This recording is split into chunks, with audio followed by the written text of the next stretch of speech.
Vamos começar o estudo de funções vetoriais. As funções vetoriais, elas vão associar para um parâmetro t, que geralmente é o tempo, um vetor posição. E por isso a gente chama de função vetorial, porque ela vai ter valores vetoriais, ela me responde sempre com um vetor. Esse vetor posição, ele depende do parâmetro t e é dado por funções que eu chamo de funções componentes. E como essas funções dependem de um valor, de um parâmetro t, a gente fala que essas funções parametrizam a minha função vetorial r de t. Aqui nós temos um exemplo aqui de rt igual a t2, seria a minha f, ou meu x de t. 3t seria a minha g, nessa nomenclatura, ou meu y, né, em forma paramétrica. E a minha função 4 seno t, que seria associada à minha coordenada z para a minha função vetorial, ok? O que acontece é que enquanto t varia, a nossa função vetorial ela vai indicando a posição, né? A nossa função vetorial é o vetor posição, então ele vai indicando como que esse vetor posição se desloca à medida que o t varia, e isso nos dá, aqui no nosso caso, uma curva, né? Em termos do parâmetro t. Então, pedindo aqui auxílio ao GeoGebra, vou pegar uma outra curva, uma outra função vetorial com uma parametrização diferente desse primeiro exemplo que eu dei. Olha, aqui está a forma paramétrica. Note que o GeoGebra chama isso de curva paramétrica. É uma função vetorial e x, y, z depende do parâmetro t. Então, aqui nós temos 2 cosseno t para x, 2 seno t para y e z igual a t para t. E aqui eu faço t variar. Para o valor de t, que por exemplo igual a 1,28, eu tenho esse vetor posição. A pontinha do vetor posição é um ponto e à medida que o t varia, esse vetor ele vai andar sobre o gráfico da nossa curva paramétrica dada por aquelas equações. Então, aqui nós temos um exemplo de uma função vetorial, né, com variação aí, para vocês visualizarem a variação do vetor posição. Como é citado aqui em cima, nós precisamos de definir a nossa função vetorial dentro de um intervalo i, que seria a variação de t. E aí esse intervalo é como se fosse o domínio da minha função vetorial, ou seja, onde eu posso tomar os valores de t. Se eu tenho, por exemplo, a função do exemplo 1, que eu já li com vocês aqui, nós temos que o domínio aqui, para cada função componente da minha função vetorial, ou para cada equação paramétrica da minha função vetorial, o domínio de cada uma dessas funções é real. Então, eu posso pegar qualquer valor de t nesse primeiro exemplo. Já no segundo exemplo, nós temos aqui uma função raiz de t, de uma das funções componentes, né? Então, para essa função, t tem que ser positivo. Na outra função componente, nós temos ln de 3 menos t. Então, a gente sabe que o domínio de ln também são valores maiores que zero. Então, quem que seria, onde eu poderia buscar valores de t para definir essa função vetorial? Aqui nós temos que o t tem que ser maior que zero. E como a ln só aceita valores positivos, aqui o t tem que ser menor que 3. Então, o nosso intervalo i fica restrito ao intervalo de 0 a 3. Alguns tipos de funções vetoriais, como é o caso do nosso exemplo 3, a gente consegue, pelo menos, ter uma noção de como vai ser o gráfico dela. Diferente da 2, né, que envolve funções, principalmente a 2 aqui envolve funções mais difíceis da gente visualizar as 3 juntas. No exemplo 3, por exemplo, nós temos uma ideia do que pode acontecer. Como que a gente pode ver isso? Então, nós temos lá, né, r de t igual a cosseno t, seno de t e seno de 2t. Então, quem seria essa função vetorial ou como se comporta o gráfico dessa função vetorial, que é uma curva paramétrica? Nós temos que seno de 2t é a mesma coisa de 2 seno t cosseno t. Então, se nós chamarmos o cosseno de t de x e o seno de t de y, a coordenada z seria 2 vezes xy.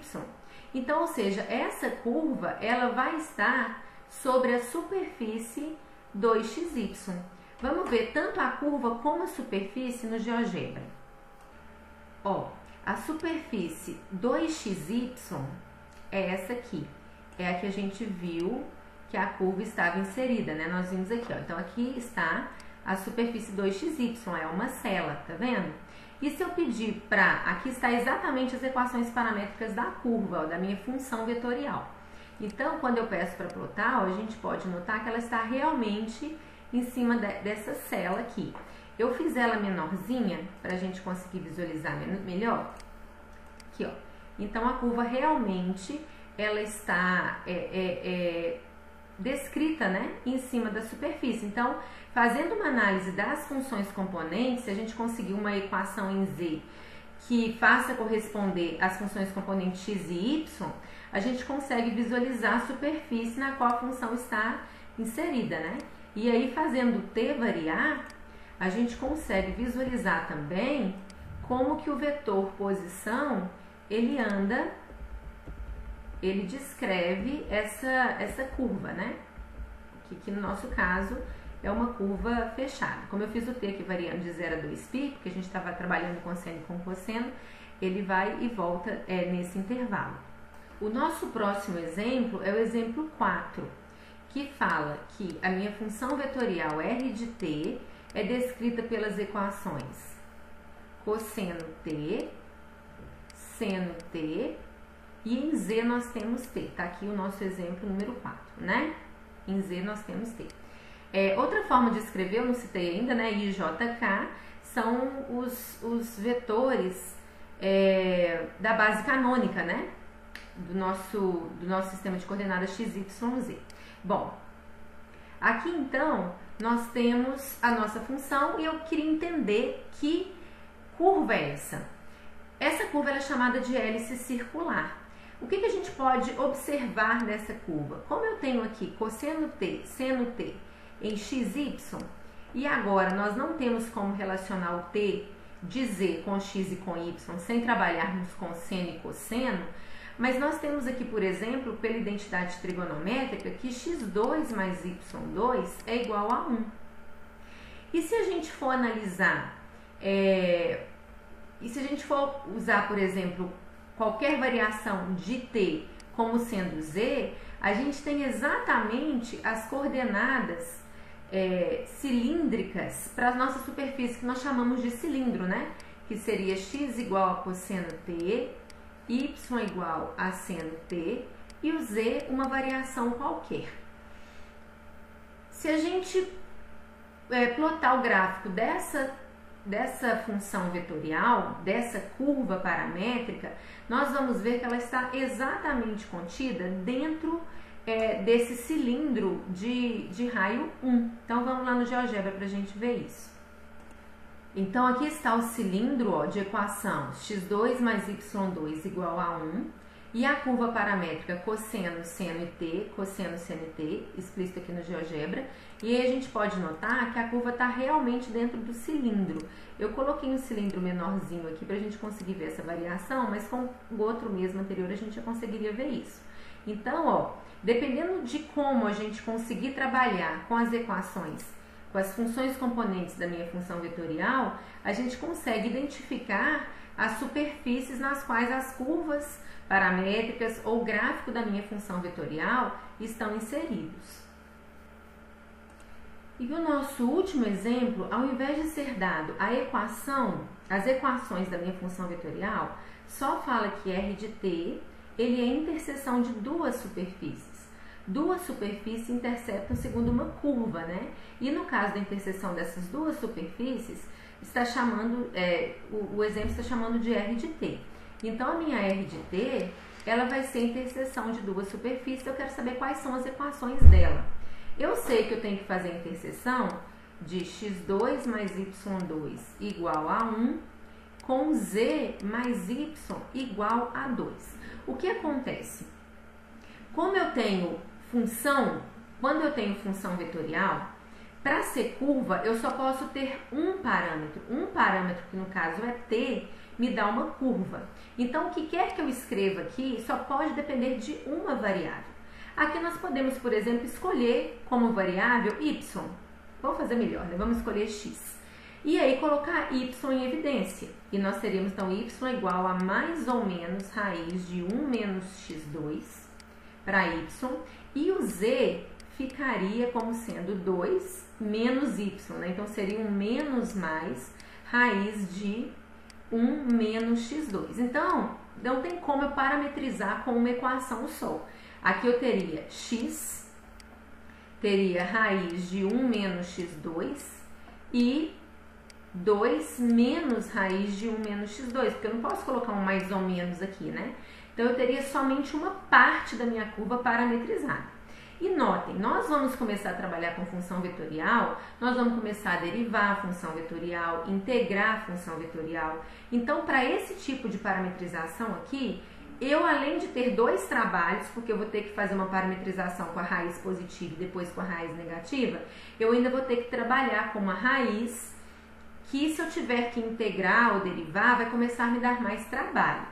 Eu posso utilizar as coordenadas que eu já conheço para tentar fazer essa interseção aqui de uma forma melhor. Por quê? Se eu tenho x2 mais y2 igual a 1, eu já sei que eu posso chamar o x de cosseno de t, o y de seno de t, e isso com certeza satisfaz a primeira equação. Aqui, pessoal, eu podia ter chamado esse x de t também, tá? Não tem problema nenhum, ok? Sendo um parâmetro só, não tem problema nenhum. Aqui eu pus t, aqui eu pus x, mas eu poderia simplesmente ter usado aqui x igual a t e voltado lá. Que confusão, hein? Bom, então agora desistir de trabalhar com essa parametrização. É uma parametrização, tá? Só que eu considero essa que a gente vai fazer aqui melhor, mais simples. Chamando x de cosseno t e y de seno t, eu consigo satisfazer a primeira equação e z é 2 menos y, passa a ser 2 menos seno t.